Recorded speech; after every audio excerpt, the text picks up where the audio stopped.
Snehal art of teaching या चॅनलवरती आपल्या सर्वांचं स्वागत आहे. विद्यार्थी मित्रांनो, पवित्र पोर्टल शिक्षक भरतीच्या संदर्भात हा व्हिडिओ बनवतो आहे. आपण जर माझ्या चॅनलला नवीन असाल तर माझ्या चॅनल सबस्क्राईब करा, जेणेकरून येणारे कोणतेही जे अपडेट आहे ते अपडेट आपल्या चॅनलवरती कायमस्वरूपी मिळणार आहे. विद्यार्थी मित्रांनो, जो 20 तारखेचा जो शासन निर्णय आलेला होता आणि या शासन निर्णयापासून या दिवसापासून तर आता 26-27 म्हणजे 17 दिवस झालेले आहेत. तर विद्यार्थ्यांमध्ये संभ्रम निर्माण झालेला आहे. ज्या विद्यार्थ्यांनी सेल्फ सर्टिफाय केलेला आहे, ज्या विद्यार्थ्यांनी नोंद केलेली आहे, या विद्यार्थ्यांमध्ये माध्यमाच्या संदर्भातला डोक्यामध्ये संभ्रम निर्माण झालेला आहे. दुसरी बाब अशी की प्रिफरन्स जे काही आहे, जे काही प्राधान्यक्रम आपल्या विद्यार्थ्यांना द्यायचं असते ते प्राधान्यक्रम अनलिमिटेड मिळायला पाहिजे, अशी सुद्धा मागणी आपल्या माध्यमातून आपण करतो आहे. संदीप कांबळे सर यांच्या माध्यमातून सुद्धा वारंवार यावरती पाठपुरावा करण्यात येत आहे आणि जे महत्वाचं काम जे करत आहे आपल्या विद्यार्थ्यांसाठी ते कांबळे सर आपल्याला कायमस्वरूपी भरतीच्या बाबतीत असेल, आंदोलनाच्या बाबतीत असेल, जागा वाढवण्याच्या संदर्भात असेल किंवा हा जो प्राधान्यक्रम आहे जे अनलिमिटेड करायचा आहे, लिमिटेड जी काही प्रिफरन्स 20 तारखेच्या शासना निर्णयामध्ये त्यांनी दिलेला आहे, तर अनलिमिटेड कसं करता येणार आहे प्राधान्यक्रम देण्यासाठी, यासाठी पाठपुरावा वेगवेगळ्या पद्धतीने करत आहेत. परंतु काही जी लोक आहेत ती काही लोक गडबाजी करून आपला भाऊ, आपलं बहीण किंवा आपला कोणीतरी नवरा, आपला बायको एकत्र येऊन कुठंतरी आपण काम करावं, आपला स्वतःचा स्वार्थीपणा बघण्याचं काम हे गडबाजीच्या माध्यमातून करत आहेत. परंतु यालाही दुजोरा न देत याला फाट्यावर मारून आपण कायमस्वरूपी विद्यार्थ्यांसाठी आपल्या न्याय हक्काची लढाई कशी करता येईल किंवा जिंकता येईल याच्यासाठी काम या आपल्या या संस्थेच्या माध्यमातून, युवा व न्याय सामाजिक संस्थेच्या माध्यमातून, संघटनेच्या माध्यमातून कांबळे सर आपले काम करत आहेत. विद्यार्थी मित्रांनो, प्राधान्यक्रमाच्या बाबतीत तुम्हाला सांगू इच्छितो की प्राधान्यक्रम जे आहे त्याच्या प्राधान्यक्रमाच्या बाबतीत आपल्या विद्यार्थ्यांना हे समजून घ्यायचं आहे की जी लढाई आहे ती लढाई आपण करत आहोत, ते जिंकणार आहोत. परंतु त्याच्यासाठी पाठबळ देण्याचं काम, त्याच्यासाठी ज्या ज्या जिल्ह्यामध्ये आपण आहात, त्या ज्या जिल्ह्याच्या संघटनेचे आपण सदस्य आहात, पदाधिकारी आहात, तर त्या एमएलए आमदारांना, खासदारांना याबद्दलची जाणीव जागृती करून देणं अत्यंत गरजेचं आहे. ज्या तुमच्या ठिकाणी जर मुख्यमंत्री आले असतील, तुमच्या ठिकाणी जर कोणतेही मंत्री जर आले, तर त्या माध्यमातून त्यांना याचा पाठपुरावा करता आला पाहिजे. त्या विद्यार्थ्यांना सांगू इच्छितो की त्यांनी जाणीवपूर्वक त्यांच्याकडे आपली ही डिमांड असणं गरजेचं आहे. दुसरी बाब अशी की जो माध्यमाचा चौथा जो मुद्दा होता शासन निर्णयामधला, तर माध्यमाचा चौथा जो मुद्दा होता त्यामध्ये विद्यार्थ्यांना असं वाटायला लागलं जे मराठी माध्यमाचे विद्यार्थी आहेत, कारण जिकडे तिकडे आता इंग्रजी माध्यमाचा लोंढा वाढलेला आहे, सेमी इंग्रजीचा लोंढा वाढलेला आहे, सर्वाधिक जास्त विद्यार्थ्यांचा प्रवेश जो आहे तो इंग्रजी माध्यमांकडे वळण्याचा जास्त आहे. त्यामुळे मराठी माध्यमाच्या विद्यार्थ्यांना असं डोक्यात यायला लागलं, त्यांना भीती वाटायला लागली की आम्हाला मराठी माध्यमांना आम्हाला जागा तर कमी येणार नाही, यात फायदा जो होणार आहे तो इंग्रजी माध्यमाच्या विद्यार्थ्यांना होणार आणि इंग्रजी माध्यमांचा कट ऑफ कमी येईल, आमचा कट ऑफ मात्र कमी येईल, असं विद्यार्थ्यांना जी भीती वाटत आहे त्याबद्दल मी बोलतो आहे विद्यार्थी मित्रांनो. कारण आपले जे विद्यार्थी जे काही फॉलोअर्स आहेत आणि व्हिडिओ बघतात ते कमेंट बॉक्समध्ये आवर्जून ते लिहित असतात की सर माध्यमावरती व्हिडिओ बनवा, सर या कॅटेगरीच्या प्राधान्यक्रम कट ऑफ बद्दल निर्णय म्हणजे व्हिडिओ बनवा, असं वेगवेगळे आपण जी काही अपेक्षा करताय त्यावरती हा एक व्हिडिओ मी तुमच्यासाठी बनवतोय. विद्यार्थी मित्रांनो, लक्षात घ्यायचं आहे की जे मराठी माध्यम आहे, हा मराठी माध्यमाचा विद्यार्थी आणि यांचे जागा जे आहेत त्या सर्वाधिक जागा असणार आहे.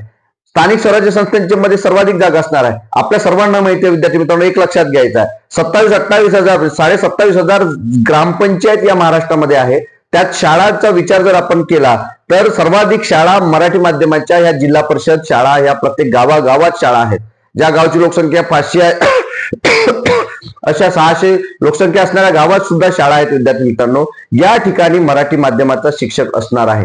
त्यामुळं पहिला प्रश्न डोक्यातून काढायचा आहे की जागा या सर्वाधिक कोणत्या माध्यमाच्या असणार आहेत, तर मराठी माध्यमाच्या जागा असणार आहेत. 2018चा जो जी आर आलेला होता, जो 20% जागा आपल्या इंग्रजी माध्यमाच्या विद्यार्थ्यांसाठी ठेवण्यात येणार आहे, असा जो जी आर होता, त्या पण बाकीच्या जागा आहेत त्या मराठी माध्यमाच्या विद्यार्थ्यांसाठी होत्या आणि त्या आहेत सुद्धा.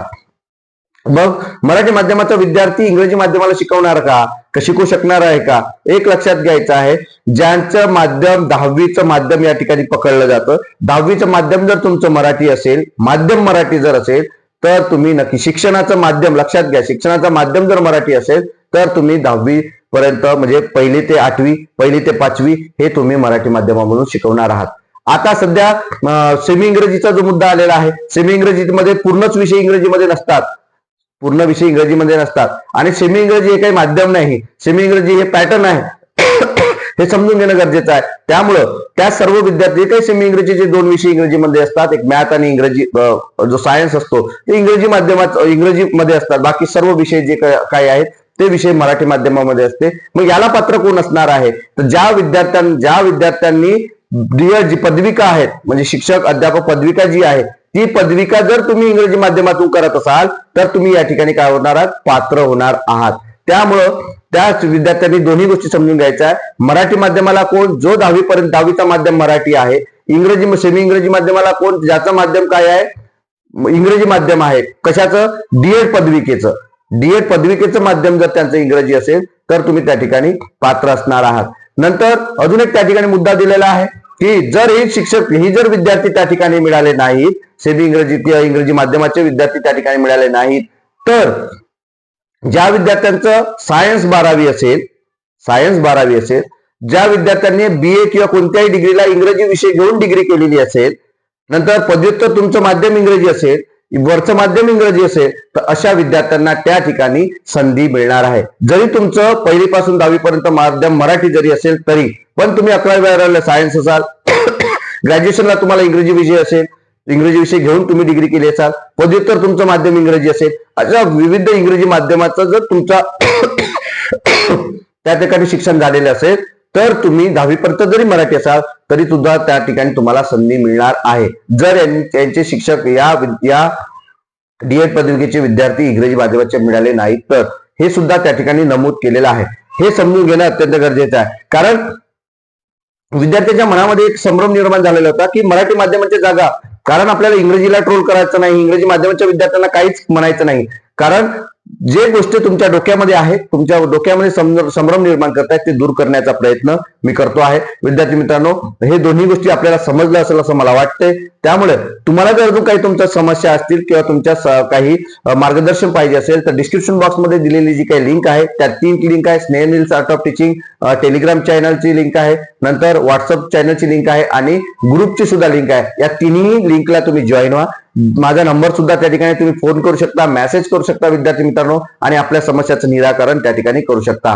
तुम्हाला हा व्हिडिओ नेमकं काय वाटला, तुम्हाला याबद्दल माहितीबद्दल नेमकं काय वाटते हे सुद्धा कमेंट बॉक्समध्ये कळवा. आणि अशाच अपडेट करता माझ्या या चॅनलला मात्र सबस्क्राईब करा. धन्यवाद.